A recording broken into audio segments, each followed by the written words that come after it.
Hello, hello, hello, and welcome to another episode of the Full Quota podcast. My name is Mpho. I've got Tim Delace here with me.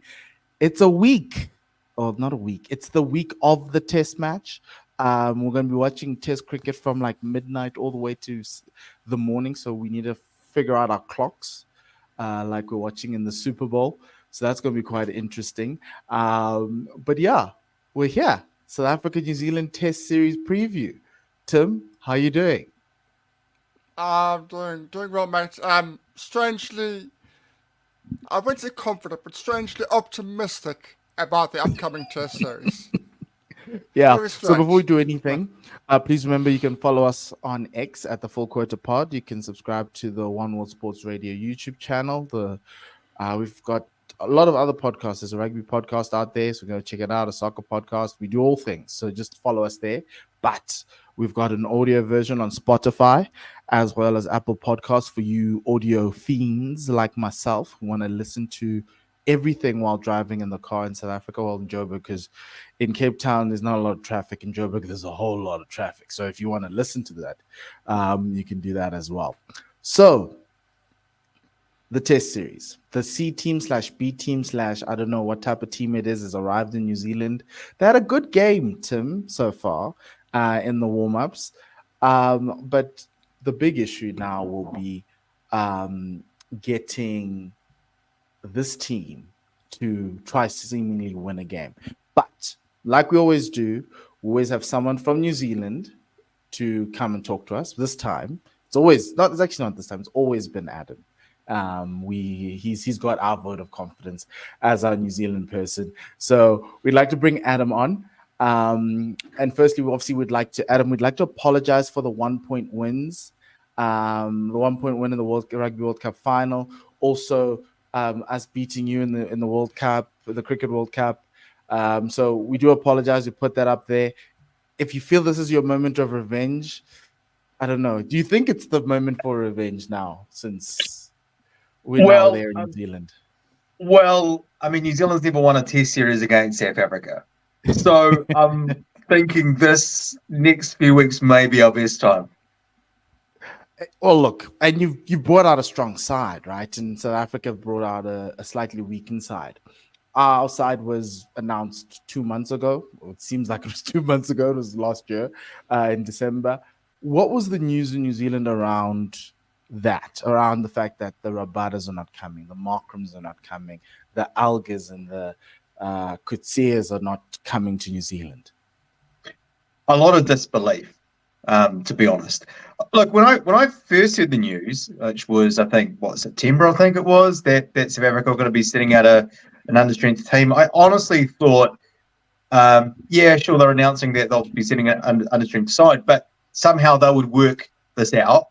And Cricket South Africa would end up being able to negotiate something with the SA20, and then we'd see the top stars. But I think it was in December that it really hit home, for me personally, when I saw the squad being announced, and I was like, okay, there is no chance that any of the top stars are coming now. And it was disappointing, to be honest, when we first heard that. I know that a lot of the South African side have been playing for the South African A side against the West Indies in December. So I know that they've been playing some cricket together. But, I mean, it was really disappointing, to be honest. I mean, I think a lot of people in New Zealand feel as if Cricket South Africa have prioritised the SA20 over Test cricket. And I think a lot of people in this country are very worried about where Test cricket is going. And obviously that's an issue that we probably won't get into today, but it's I guess it's a big talking point around the world in cricket at the moment. Yeah, Yeah, it's you're right. We're not going to get into that. We're going to get into the actual nitty-gritty of the series, but we fully don't understand why there was not some sort of common ground between the two parties. We found it astounding that we are sending a weakened side, whether it's a B, C, D, whatever.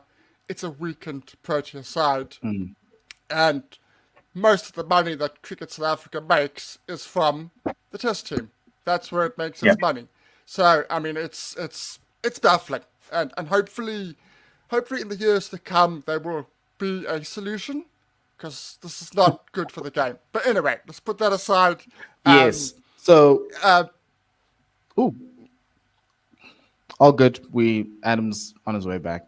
Here he is. so, what are your thoughts on your team selection? In particular, the changes that we've seen since the last series against Bangladesh. So, the dropping of Nicholas and Patel, and your general squad. What are your thoughts of it? I think it's a pretty predictable squad. Obviously, Henry Nichols is the big casualty from the last time New Zealand played South Africa a few seasons ago. And from memory, he actually got 100 in the first Test match. That got New Zealand out of a bit of a spot of bother and he had a good partnership with Blundell. So, he has had success against South Africa before. I think his last year in Test cricket hasn't been his best. I think New Zealand was also developed a bit of depth in Test cricket. Glenn Phillips has had a good start to his career, played a match-winning knock in Bangladesh and had a really good series over there in tough conditions. So, I think just the weight of numbers for Henry Nichols over the last year has really costed him in the series. And funnily enough, his overseas record isn't so good, but he's actually got a very good home record, and that's what a lot of his fans argue. And a lot of people who do support Henry Nichols think that maybe he should have been given another spot in the Test side. But, he is 32 years of age now. I think New Zealand cricket really does need to refresh their team. And it's good to see the likes of Ravindra and Glenn Phillips given a shot in the Test squad. Yeah, it is quite interesting because obviously he's a mainstay. But out of that Bangladesh series, right? What was the expectation for that Bangladesh series? And obviously you drew that series. So what are the learnings that you think this team is to take coming into this Test series? I think the biggest learning, and one big learning I think for all Test playing nations, is that you cannot take other teams lightly. I mean, we just saw that a week ago. Oh well, a week or so ago, West Indies tipped up Australia at the Gabba, and I think a lot of New Zealand fans thought that we'd go to Bangladesh and we'd get a 2-0 series win over there. But Bangladesh is a very difficult place to win games of cricket, and they've tipped up a lot of very good teams over there in Test cricket in the past. They've beaten Australia, they've beaten England. And other teams, they pushed India last season as well. So it's a difficult place to play. But I think historically, I think New Zealand fans would have expected us to go over to Bangladesh and win that series 2-0. Obviously not comfortably, but in the end, that one loss set New Zealand's WTC campaign off to a rocky start. Yeah, I agree with you. You can't take any home nation for granted. And you can't take us for granted. It can't take us, even though we are weakened. Okay, so to touch on a new face that our listeners and viewers won't know, William O'Rourke. Give us a lowdown on where he's come from and whether he's likely, do you think, to get a Test cap at this stage? He hasn't been selected for the first Test. However, he may get an opportunity in the second Test in Hamilton. Look, he's another tall bowler. He bowls in the mid 130s, moves the ball around, gets a lot of bounce. Had a really good series against Australia A for New Zealand A. I think it would have been August. He really terrorised the Australian A batting lineup there. He's got a really good domestic record. He's the son of former Wellington pace bowler Patrick O'Rourke, so he's got that pedigree. I think he's on the fringes of getting his Test debut. It depends on New Zealand's makeup of this side. I mean, obviously, at the moment, for the first Test, you've got Neil Wagner, Tim Selvey, Matt Henry, and Kyle Jamieson. So that's a pretty strong bowling quartet. Whether they decide to rest one of those pace bowlers for the second Test, I guess we'll find out. But I think he's coming into the New Zealand side at the right time in his career. And I think I just touched on that. New Zealand cricket really needs to integrate some younger players into the side, because if you actually look through the New Zealand squad, it's full of a lot of players over the age of 30. And those 4 guys that I mentioned, I think Jameson is coming up 30, but those other 3 guys are, 33, 32, and I think, Wagner's 37, and then I think Southey might be, 35 now? So New Zealand needs to, at some point, integrate some players, and it's just when will they do it will be the question. Yeah, one of the things that I could commend New Zealand for is the fact that they've got a consistent lineup. There's not a lot of changes compared to everywhere else in the world, and obviously it breeds that thought of they're getting a lot older and everything else. So now the last time we were here, Kane Williamson was captain. Now it's Tim Southey. How is the Tim Southey, though short, reign, and what are you expecting from him going into this test series? And also, obviously, Kane's coming back into the fold. He wasn't available for Bangladesh, I understand. And so now, how's that going to necessarily work, having Kane in? It's just going to be like cricket, where you are captain and there's all the former captains in the slip court and thinking, ooh, I wouldn't have done that. How do you think that will pan out for the series? So from the matches I've seen Tim Southey captain, in particular the series in Pakistan, he did consult Kane Williamson a lot. So though Kane Williamson may not be the official captain, Tim Southey does rely on him a lot, for advice, and you can see him. He's obviously part of the leadership group. He's got that experience and responsibility within the side. He did a great job for the Black Caps as captain of the Test team. But I think not having the captaincy has given him the ability to just focus on his batting and take a bit of pressure off. And I think with Tim Southey, you see someone who understands the game from a bowler's point of view, and you can even see the way he captains the side. He captains the side slightly differently than Kane Williamson. He's a little bit more attacking in the way he sees things, his bowling changes, all those type of things are the things and the aspects that Tim Southey brings to his captaincy.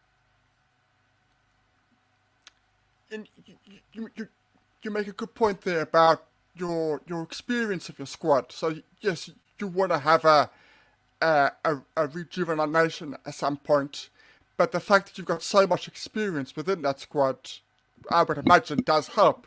So it's different ideas coming together as a unit, rather than one voice, so to speak.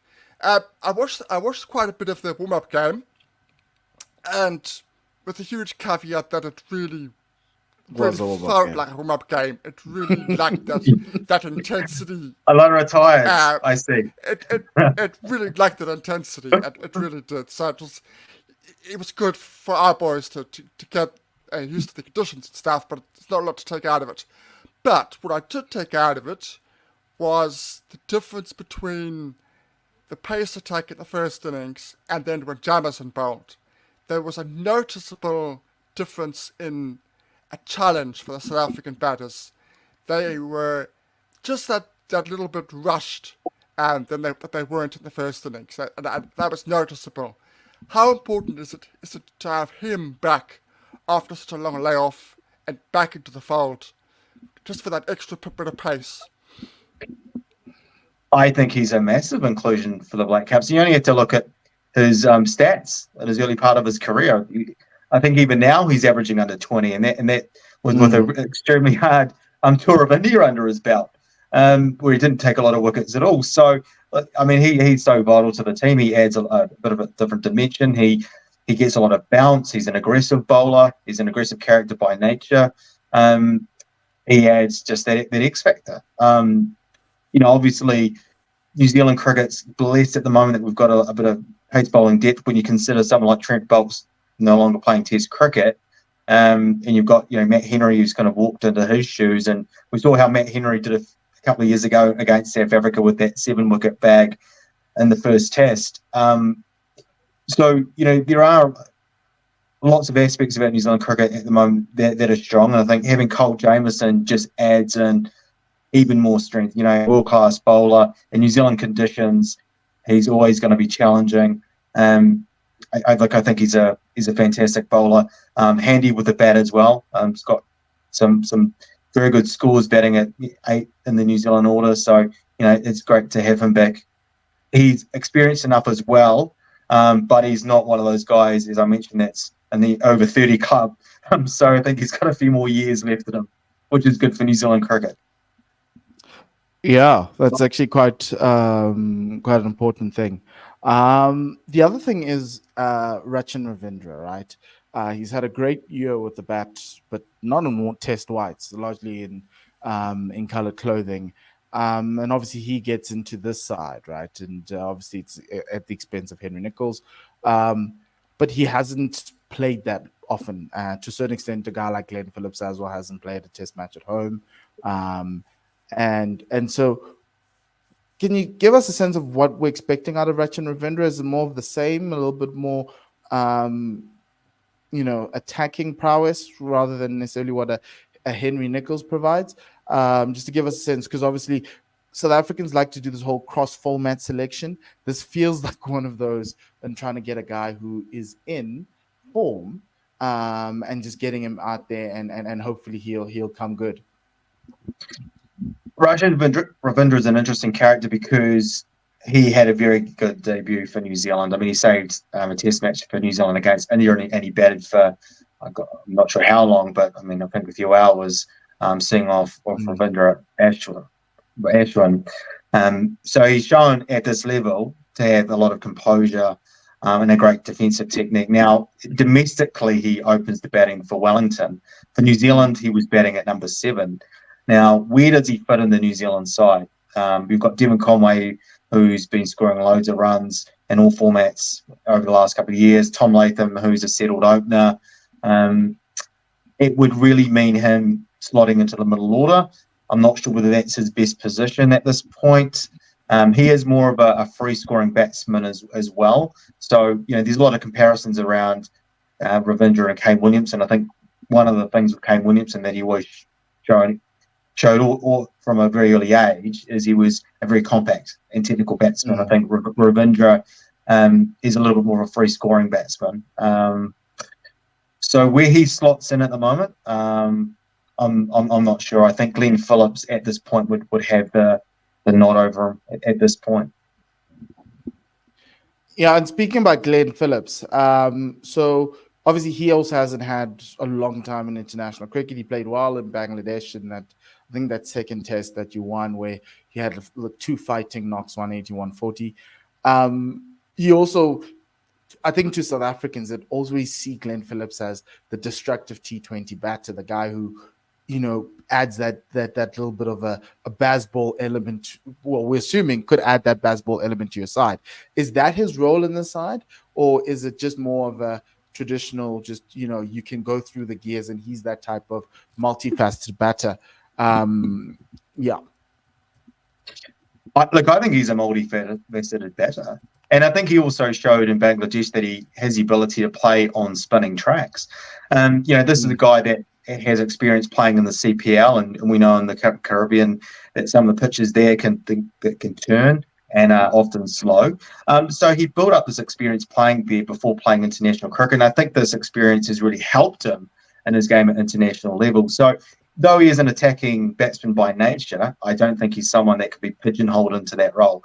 I actually kind of see him similar to someone like an Andrew Simons used to be for Australia. He's someone that can score quickly, someone that's dynamic in the field, and then you've got someone that can roll his arm over. And we saw in Bangladesh that he can be successful with the ball. And we also saw in the World Cup that his bowling was more than handy.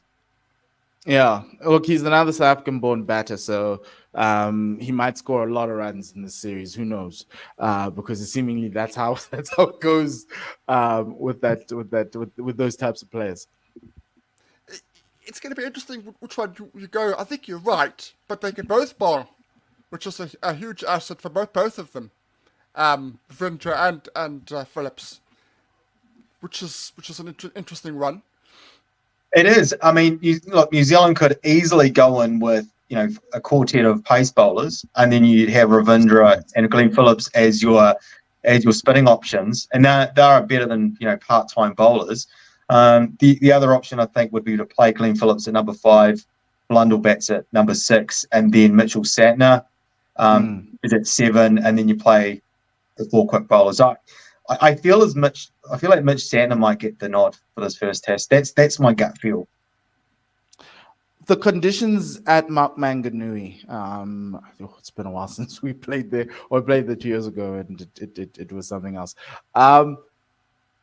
Are we expecting a green top, or is it going to be somewhat of a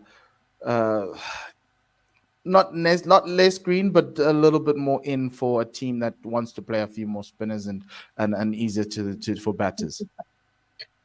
So the last time New Zealand played a test at the Mount, New Zealand lost to Bangladesh. Now, that result will probably tell you a story about the kind of pitch that was at Mount that day. Bangladesh have these seamers, though. Which era Bangladesh? well, actually, to be fair, I'm just trying to think of the fast bowler's name who took a 10 for. But it was a pitch that was with a real dry track, and it was a pitch where that bowler whose name escapes me was bowling just wicket to wicket and was getting a lot of bowls. So I expect something to be quite dry, a dry track. I don't think it'll be a seaming pitch. That's my gut feel. I mean, it's been late 20s in New Zealand over the last week or so. The test match before then the test match against England. So that was last year. So the test match against England, the one against Bangladesh was before. The game against England, it was a more of a green pitch, but it was also a day-night test as well. So it's kind of hard to really get a good feel of what the conditions were compared to what it would normally be at the Mount. The test match they played against England in 2019, that was a relatively good batting pitch. Mitchell Santner got his first test 100 there. I think New Zealand racked up 500 odd, and BJ Watling got a double century. So if it's something similar to what we saw against England, the first time they played England in 2019, then I expect it to be a really dry pitch and a very good batting wicket. Interesting. The bowler in question is Tajul Islam. Yes. That's the one, yeah.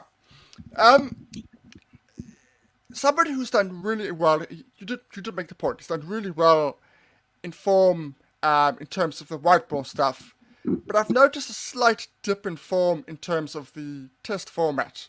But I think the fact that playing with South Africa might give him that extra motivation is Devon Conway. So he's averaged just over 30 over the last 2 years in Test cricket. Is there a slight concern in his Test form at the moment, or are you happy that he will come good? I think there's a bit of a concern about his form in general, because his form in all formats since that 100 that he got against England has tailed off a little bit. His form in Bangladesh wasn't so good. He struggled in the recent T20s against Pakistan. His domestic form hasn't been so good. He looks really scratchy. I think there's a bit of a thought in New Zealand that maybe he needs a break from cricket, because he played an awful amount of cricket last year. He played the IPL. He went and played in the MLC. He played in the 100.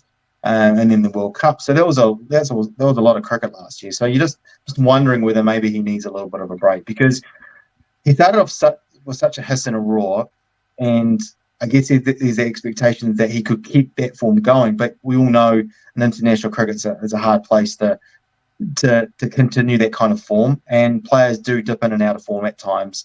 And this is the first time in his career that he's had this blip. So I think this Test series against South Africa presents a great opportunity for him to get himself into some form. Yeah, that's actually quite interesting, right? Is that what the general sentiment is in New Zealand around the series? Is that this is the time to get guys who are all form into form, get new guys back in, because you're not facing the Rabadas, the Nokias, and Marco Janssens of the world. Essentially, is that the thinking around this team? Are there any players that people are talking about who that they're worried about that side? So just on the Devon Conway situation, just to confirm, I'm not taking South Africa lightly at all. And in terms of getting into form, I think it's just the fact that it's the test format. He's not in a rush. He's at home. He's not in spinning tracks of Bangladesh. And he's That's played where it's a against good all these opportunity. bowlers in South Africa before he came that side. Wow. So he might just walk out of there. Devon might just walk out of there and face the first couple of balls and be like, "No, I know this. I've faced this before. It's not playing. It's like a homecoming through the ground." Yes, that's what it feels like. Because if you look at a lot of the players that are here, a lot of the players started off with him. Neil Brandt, Duan, Tepo Moreki, and you kind of have a sense, Dane Pete as well. You kind of have a sense that, it might also be a moment for Devon to prove something. But he always plays well against South Africa. I know him, knew him personally back in those days, and man does not will want to put, us under pressure. But the thinking, is it that type of a situation of, yes, Bangladesh wasn't great, with the 1-1 for the World Test Championship, but this presents an opportunity to get us back on course with Australia coming as well. Yes, it's not going to be the best attack, but it's going to be a good enough attack to get our guys in, because we've got the Aussies coming after this. I think there's a lot of fans out there that are worried about the South African side. And I think a lot of that worry is from a couple of factors. One, the unknown. And number two, the fact that we've just seen the West Indies beat Australia. So you add all those factors together, and the fact that that New Zealand's never beaten South Africa in a Test series, and the fact that we know that South Africa have a very, very good domestic system, and you produce good players. And I had a look at the South African squad actually, and I just went through a few names, and I looked at the batting lineup, and the first thing I thought was, you've got Eddie Moore and Hamza, who are in the top 10 run scorers in first-class cricket in South Africa for the 23-24 season. So two guys that are in good form domestically. You've got Peterson, who was player of the series against India a couple of years ago. Bedingham, who's got a great first-class record. So right there and there, you've got four players who've got a very good pedigree. You also think about South African cricket at the moment, now that Dean Elgar is retired. The only other really experienced player is Adam Markram. And, we saw Tristan Stubbs make his debut against India. Obviously Bedingham played in that series as well. Varane still hasn't really quite established himself in the Test side. There's some great opportunities for these guys to perform. I think these guys have so much motivation, because if they perform against New Zealand, there's the spot for them later along the line in the South African Test squad. So I don't think it's going to be easy for our bowlers at all. I'm not sure what your thoughts are about that. Can you go to the South African change room and tell them this, please, Adam? Or we'll take a little snippet and send it to them, because essentially I think that's our sentiment, right? It's an opportunity for guys to get themselves back into the Test side. Forget about the fact that we're giving out 9-10 Test caps, whatever it is, however many that may be, going in, or bringing back guys like Dane Pete, who somehow, somewhere was chilling in Washington in America when he got a phone call to come back home. But I think for me, when I look at this Test series, I think the only way we can actually get something out of it is if we batted really, really well. I don't think our bowlers are at the quality of your bowling attack. And that's where I think it's going to be a struggle. The fact that we're getting to New Zealand and there's guys who are coming into the side, there are guys who are looking to find form, guys coming back from injury, i.e. Kane Williamson, Tim Southee's a relatively newish captain, but that bowling attack tells me that if you guys go firing, if Wagner goes on a spell, we're done, right? But that's the thing about the batting lineup. It's one of those situations where you sit in there going, if somebody comes out with a century or a big one here, we keep ourselves in the game. And you just hope and hope that our bowlers find their lengths very quickly, and they do it that way. But as you said, it's an opportunity for someone to write the most incredible cricketing story in the world. Like I see Shamar Joseph's one, but how's about this one where guys who thought they were never ever going to play in the Proteas side, now all of a sudden getting that cap and finding a way to stay in that side for the next couple of years. It's that type of fairy tale stuff that I'm not a fan of. It's nice, but yeah, it stays in fairy tale land for the kids. But yeah, it's just a little bit different because it's Test cricket, and Test cricket over time doesn't do well for fairy tales unless if you're Shamar Joseph, because Shamar deserves everything in the world right now. Well, Hamza, I mean, he was the golden boy of South African cricket a few years ago, so it's a massive opportunity for him. Interesting that the South African side, which played as South Africa A against the West Indies, beat the West Indies that contained like half the players that played at the Gabba. So I looked through. I did my research before coming on here, guys. The only thing is right. It's the bowlers. So I had a look at the bowling lineup, and you've got Dwayne Olivier, who obviously we know he's got a great Test record, great county record. Probably not in his prime, but I see that he did well domestically. He's been doing well domestically recently. And then Patterson, who was very good in county cricket last year in Division 1 as well, got 50 first class wickets. But hasn't had a great domestic season in South Africa. So, I mean, I think those two guys are the two guys that South Africa are really going to have to lean on. And then obviously Pete and a few others. But for me, the batting lineup of South Africa looks really good. It's just the bowling lineup, as you point out, looks a lot weaker than New Zealand's. But even then, right? Even then, if you look at the guys you've named, they can find something, and to a certain extent, that's my hope in this, is that somewhere deep inside for that bowling attack, especially for a guy like Dwan and Dame Patterson, if this is their last dance and they treat it like that, I think they pose the biggest threat to New Zealand. It's just we've watched them bowl this season, Tim, and they haven't been the same, right? What worried me was that warm-up game. Now, with all the caveats of like intensity, looked like a warm-up, it looked like a pedestrian bowling lineup. It really did. Guys, to be fair, New Zealand guys I'd never heard of were making it look very, very easy. Very, very easy. I did see that. There were times. Have you heard of those New Zealand guys, Adam? By the way, I mean, yes, but you wouldn't be putting them on like any. You wouldn't be putting them in the top category of New Zealand players. I mean, I think Zach Cumming, or some 100. I kind of looked at some scores. I wasn't really following it closely, but I did look at the South African bowling figures, and I was a little bit concerned when I saw some of the figures, especially the opening bowlers.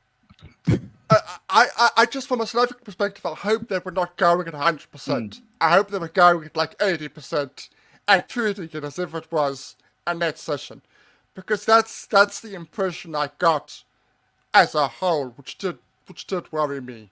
But you're right. I think we can score runs on those wickets. My worry is, can we get 20 wickets? I have my doubts. I'm not saying we can't. I just have my doubts. And unless the pitches are conducive to swing bowling, which would help Olivier and Patterson massively, I think we're going to struggle. And Mareki as well. Yeah, I think we're going to struggle. Unless it's conducive to swing bowling, I think we're going to struggle on those pitches. There is that mental hurdle of New Zealand never beating South Africa as well. I don't know how much that plays into this. Look, I think for me, it will come down to whoever, like, for instance, in my head, I'd like us to win the toss and bat first, get the guys in, get our best foot forward, right, on a pitch that might deteriorate over time, right? You've got Dane Pete, who's there, who can cause a lot of problems. and then you just hope that those guys, when they get the new cherry in their hands, can get the ball moving. We've got Moreki, who isn't necessarily a swing bowler, but he's increased his pace significantly to bother batters now at a not necessarily at an international level. He's not Vernon Freeland-esque because he doesn't get the swing, but the pace Similar. can bother you. It's It's a similar Vernon Yeah. pace, but he can get the ball to move a little bit or seam away a little bit, which is fine. But then you've got Dane and you've also got Duan, who with that red cherry they can cause a lot of damage. And from our conversation with you, Adam, from a batting perspective, there's a lot of guys with question marks who will feel as though, and this is the funny thing about sport, is that when you think you should be beating an opposition and you're trying too hard, you could find yourself in trouble. And I think that's where South Africa is going to be trying to go for. And my thing is, I look at Neil Brandt as a captain, right? He's also a really good spin bowler in the longer format, right? And he's the type of guy who has the Dean Alger effect. That the never say die, not going to give my wicket away easily. You're going to have to carry me off this field to take me off. And if they have that type of mentality with their bowling of we're just going to be there at the right lines and lengths all the time, then you can get there. And it's not beyond the realms of Duan to do that. It's not beyond the realms of that bowling attack. It's just a marked difference in quality that we're severely worried about. From a batting perspective, those guys are the next guys in line, effectively. Yeah. And it's effectively we've taken a year. It kind of feels like the West Indies, right? The West Indies batting lineup in Australia got a lot of new guys in there, and the bowling lineup had a lot of guys we knew.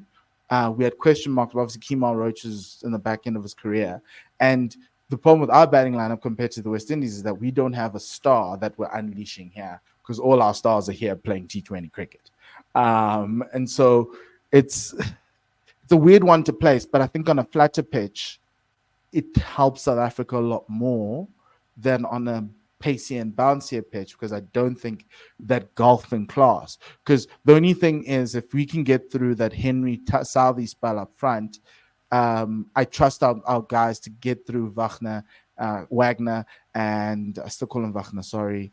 And Kyle Jamieson's going to be an interesting one, but because of his release point, obviously, but it's not beyond the realms of possibility for guys to try fight their way in. It's disappointing to be sitting here, Adam, and talking about a South African New Zealand series where both teams have a chance of making it to the World Test Championship final again. And the way we saw this series before the drama was these guys haven't beaten us before. We've gone to New Zealand and gotten a result. Yep. This is an easy way for us to get through because we've gotten through India. Yes, it was a draw, but we'll take that. And then from here on out, we don't play Australia or England. So it's an easy walk to wherever it is in England that's going to be hosting the final. But it's just disappointing because I'd have just loved one pace bowler. Give me Kagiso, give me Gerald, give me somebody. But we can't have that. Well, funnily enough, I was looking at the SA20 table today, and I see that Pretoria Capitals and MI Cape Town are the two bottom teams. And I went through the list of all players that could potentially make the second test, right? Mm-hmm. Could they do it? So the last game, when's the last round robin game? The 5th of February. The second test is on the 11th. Now, could you get Dupervillen? Could you get Rabada? Could you get Hendricks, Leeuwen, Pretorius, Bosch? Could you get all of those guys over? Or two of them? Look, it's not. It'd be the biggest coup and the biggest. We'd be swearing at the guys in New Zealand, and it'll probably be dependent on how the first test goes. If the first test goes horribly, and we get bowled out inside 3 days, it's not beyond the realms of possibility because the first test starts after the final game for MI Cape Town. So MI Cape Town play in Cape Town on Saturday. That effectively ends it all. And so too, you also got the Joburg Super Kings where you can get Nandre Berger. Gerald Coetzee is on the mend. You could say so. So there's a lot of guys who can go. Even Reza Hendricks, like we take Reza Hendricks any day in the test side. He get his test debut, it'd be beautiful, right? But it'll be dependent on how badly these guys here are doing. The only issue is the cost issue, because I know CSA is running a very tight ship there. So imagine paying for another 5 more players who technically are contracted, but flights and everything else to go there. I don't think we would all mind. It would be very, very unfair for the guys who are there and who made themselves available. But it's sport, and we need a win. If we like Adam, we need to get something, even if it's a draw. Like a draw is like a win for us. If we can come out with 2 draws, it makes our life. It's a win. Yeah, You're having a parade if you get 2 draws. I will. I'll go meet them at the airport. On November. Yes. What a big sign up saying, "Great, you guys drew the series." Yep. Yeah. But yeah, because I think for us here, we just don't know what we're going to see on the first, in the first morning or in that test match. If many of our fans have watched the warm-up games, and they looked decent. There were guys who showed up and you were impressed by, but it was just a situation of we didn't know how to place this West Indian side over and above. We didn't know how these guys looked, and when we saw them, they looked a shadow. All the bowlers, they looked a shadow of their former selves. The only person who improved and got his ticket onto the plane was Tsepo Moreki, who I think could be one of those Neil Wagner type of characters who had to fight through everything in cricket to get to the end. And this could be the start of something amazing. And I think he could be the X factor here, because nobody knows anything about him. All we know, well, from a New Zealand perspective, all we know is this kid has got heart for days, and he can steam in and run in for as long as he can. And he's the Lazard Williams type of player, right? And if you watch Lazard at the World Cup, every time he was given a chance, he just gave it 150%. And if you get guys like that, the sum of the parts, even though the parts may be of a lesser value than New Zealand's parts, may end up being greater than the whole. And that's what we're hoping for, Adam. That's literally all we're hoping. We're hoping for guys to score 100, one guy to score 100, give us like minimum 250. We can work with something like that. Bat first and score 600. and then if that happens, Adam, day 5. If that happens, Adam, we're having a midnight podcast asking you how you're feeling. Well, just on a New Zealand perspective, I think everybody here, right, is gutted that this isn't the full strength South African side. I think if you're a true cricket fan, you want to see the best versus the best, right? That's what we all want to see. I don't think anybody really gets satisfaction from seeing these kind of things happen. I mean, we're used to it now with limited overs cricket. I mean, you watch a bilateral limited over series and you look at the names and you know that there's always big players missing. It's just the Western rotation thing. But we don't want to see this happening in Test cricket. And I feel like this is the first time that this has ever happened to Test cricket, where we've just seen top stars not being unavailable. I know some people argue the West Indies, but I mean, obviously there's a little bit more to the story than that. But this is probably the first time where we've seen a full understrength side sent from tour. So disappointing. Yeah, it is. There's no getting away around it. It is. Me and Mpho were discussing it before the series. I was semi-convinced that we were going to come to some sort of arrangement with SA20. Like when England came out for the ODI series, there was a pause in the SA20 to have space for that series. I thought something similar would happen, and it would have made sense. The idea that Cricket South Africa have said we are beholden by SA20 and that's it. There is no... To us, we understand it, but it doesn't feel right. It just doesn't feel right, because once you open these doors, it's very, very difficult to close them. And an interesting one to ask you, Adam. Doug Bracewell, I know he's long done, but Doug Bracewell found his way to Johannesburg somehow. I saw that, and it kind of made me think about some of the repercussions around all of this T20 situation that's happening in the world is that you could have guys like Stoinis who came down and guys who who should be in their domestic setups playing, right? Because it's your season right now as well. But Yeah. he's out trying to earn a living, and it's something that I think the ICC needs to look at and all the boards need to look at, because the issue for us is we're number 4 and 5 in world cricket. Right? You can decide who number 4 is, who number 5 is. I'm not going to fight. And the fact that we're playing a test series, with one team severely under strength, it hurts the TV product, because we're getting to a point where it's, if anyone's playing Australia, you'll get really, really great TV coverage, England or even India. But outside of that, and amongst ourselves, nobody necessarily cares. And it's really hard to build out test cricket, even make a viable case for test cricket and even 4-day cricket, when the next best after the big 3 are playing in a test series that could effectively determine who goes to the World Test Championship final, even though it's a little bit early, but the cookie crumbles that way, because there's some easy roads for the rest of us in terms of the schedule. And it's handicapped, and for me that's something the ICC needs to look at. That's something that Cricket South Africa, not necessarily Cricket New Zealand, until you guys get IPL money for, I don't know what you would call your T20 tournament, but yeah, it's Super Smash.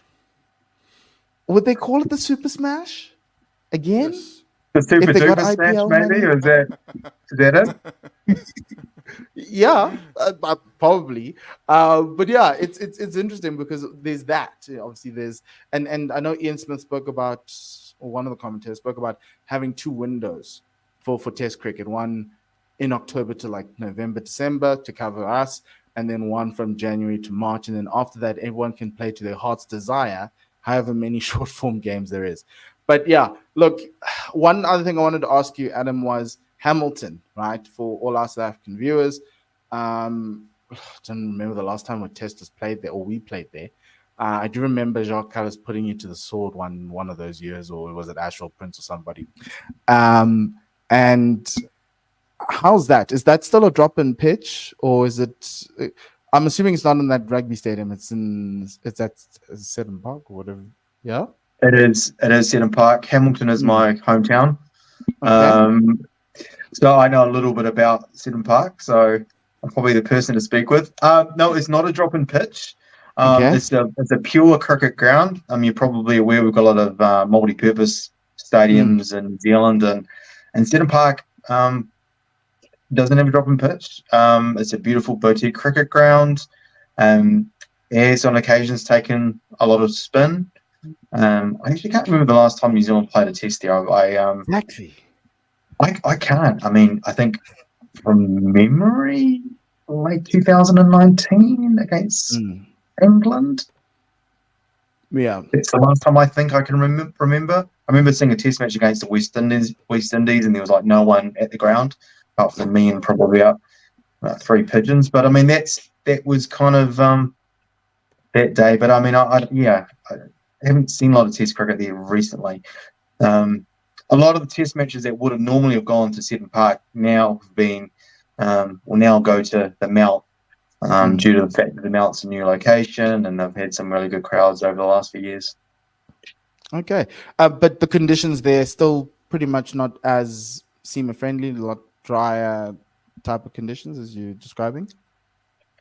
It can be variable because they've got different pitches. They've got one pitch there that's got a different soil and that does tend to take a bit more turn. And there's another one that is used a lot in first class cricket that is green.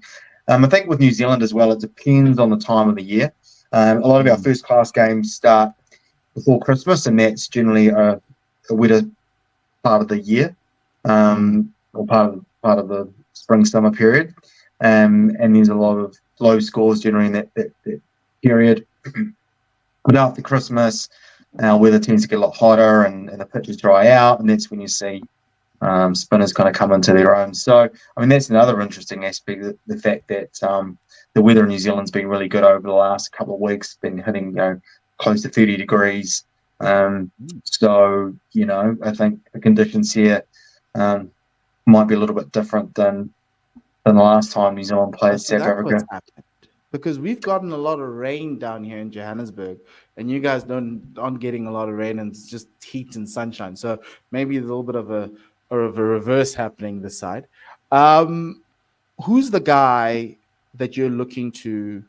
If New Zealand are going to win this Test series, who's the person that you will say will be player of the series? Kane Williamson. Oh, okay. And I didn't even have to hesitate. It's not a fast. It's not a far stretch, right? It's. Are you a little bit worried that keeps getting these niggly injuries? I think a part of it is just there's so much cricket that is being played. But are you a little bit worried about that?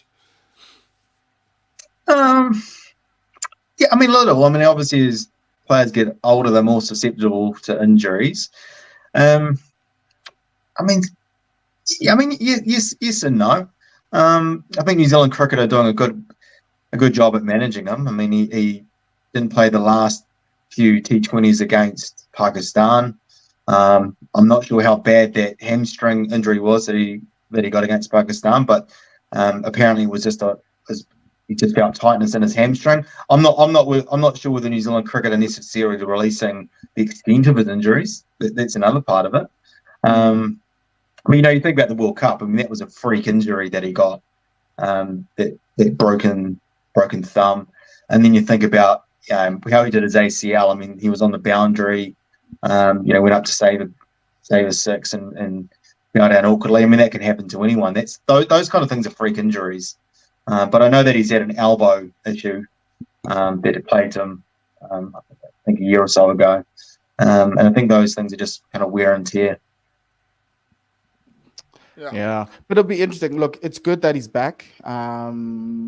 We've seen Virat Kohli not playing in the Test series. The Fab Four seemingly, there's only like Joe Root who's up there still doing the stuff, and Steve Smith has now become an opener. So that's another weird little thing. So it's good to have him back. Caden's one of the lovable guys in Test cricket. So if he beats us, I'm not gonna cry. If Devon and Glenn Phillips beat us, I might cry. Might be a little angry. Or even Wagner, I'll be a little bit angry, but that's okay. Tim, from South Africa's perspective, if we're going to get something out of this, and something is a draw or a sneaky win, or something like that, who's the player that you're looking to say he was the reason we got this? I'm gonna go slightly left field. I'm not going to go with a batsman who's just going to bat and get us a David Bedingham. No. I'm a bit worried about him, to be fair. I'm a little bit worried about him, but that's another topic. I'm going to go down Pete. Adam has said that it's a bit dry over there, that they're not getting the rain. It's getting a bit warmer. His pitches might... it's now later on in the season. Down Pete might spin a web. We hope he does. Oh my word, we hope he does. Yes, he's coming from America. It's fine, but yeah, he's ready. He's the guy, Adam, who knows he's probably not going to play again for the Proteas. But why the hell not? Why the hell not? Have you guys ever watched the movie The Replacements before? Yes. So when the South African side, sorry, not the A side, when the South African side was named, the first movie that went to my head was The Replacements. Yeah, it's gonna be quite interesting. I hope it's like the movie. It'll be fun. But yeah, Adam, it's gonna be quite an intriguing Test series, and yeah, thank you very much for giving us your time. We'll probably have you on later on to see, based on who's won and who's lost, what your feeling is of the quality of our cricket, because this is a massive litmus test for the domestic setup, to be able to try and see if we actually got the depth that's there. But Adam, wish you all the best. Thanks very much, Yeah. guys. Do you think it's a 2-0 or will it be a 1-1? What are your thoughts there? I think it'll be 2-0. I don't think South Africa will be easy beats at all. Look, I think it's the experience in the key moments that will be the deciding factor in the series. And I don't think any I.e. Kiwi, Ken Williamson. no Kiwi fans are underrating this South African side. And if they are, then I don't think they've really looked at some of the players that are coming over here for South Africa. And as you started the show off, the knack of South Africa betting New Zealand teams in sporting events. We know your domestic cricket setup is strong. I mean, look, if you guys were to beat New Zealand, I don't know what that would say about New Zealand cricket. So that's another part of the equation. If New Zealand were to lose against the South African side, would that be the biggest upset in Test history? I mean, everybody talked about the West Indies beating Australia. This would be up there, I would imagine. Sri Lanka and South Africa in Durban in 2019 with that last wicket stand. That probably would rank there. But Sri Lanka were a more established side. They were established, and that was their first team. It was a shock. It was a shock to our system. I think certainly in modern times, this would be the biggest shock. I'd have to say that. Yeah. I'd like a 1-1 draw or a drawn series. I think you were saying if you guys get out with a drawn series, then you've had a great tour. Most definitely. Yes. Because then, no loss series. We're still up there in the World Test Championship, and then we can rebuild in our summer because we somehow will have some Test cricket. Don't have around the world, but we have some. And we're also going to the West Indies in August, so that's going to be fun with Shamar Joseph. So that's to be an interesting story. All our WTC predictions are now going out of the window because Shamar Joseph is Shamar Joseph. And but look, we beat New Zealand in sheep shearing. That says a lot. So anything is possible. But Adam, thank you very much for joining us. Have a great evening, I think, or morning. I don't know what time it is that time, but thank you. It's 11. It's 11 p.m. It's just coming up at 11 p.m. in New Zealand. And thanks for letting me reschedule this pod. I think it was kind of ironic that it was a New Zealander rescheduling something with South Africans tonight. I have to say I did find that kind of ironic. I was with the CSA CEO last night, and I'll let him know that I'm able to get a New Zealander to reschedule. So he actually should have asked me to call you guys. Well, you know what these guys need to do. They need to have calendars like we all do, and have them blacked out with meetings, and then negotiate when they can play each other. I mean, like we all do it in our jobs. Surely international teams can do this. Yeah, no, it's a massive blunder and a massive error. And look, we've got this Test series. It's going to be fun. Test cricket is nice, guys. So at the end of the day, Adam, we're going to be watching. You're probably going to be sitting there in Hamilton as one of the few people who'll be there. Hopefully there'll be more than yourself and your family. But we wish you all the best, and we'll have you on later in the series to discuss what might have happened and if we've discovered any gems and if Will O'Rourke is Will O'Rourking in Hamilton. So thanks, Adam. Thanks very much, guys. Sure. Cheers, man. Adam. Cool. Tim, do you have any final words for the boys in New Zealand? Just go out there and win the series, boys. Come on, win it. Win the series. Impossible. It's not impossible. We can do this. No, it's not. It's not impossible, it's not impossible. At all. It's at all. Not impossible. And look, sport is funny and has a funny way of doing things. So I wish Shukri and the boys all the best. And we'll be back on Monday discussing day 1 of the Test series. Yes. And if there's anything we should be worried about and if we should be sending people to New Zealand on Monday.